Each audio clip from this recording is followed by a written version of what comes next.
Այլ բան է թե այդ ձեռնարկությունը, հա, իրավաբանական անձը, որը ձևավորվելու է, որքան է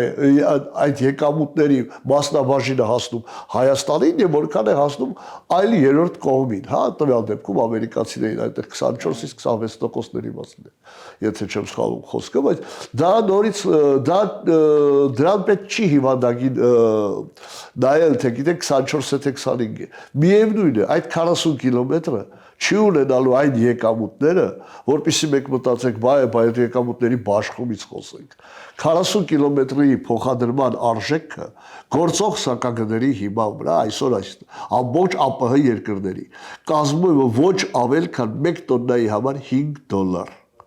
$5 40 կիլոմետրի համար։ Պատկերացնում եք։ Եվ դա մաքսիմում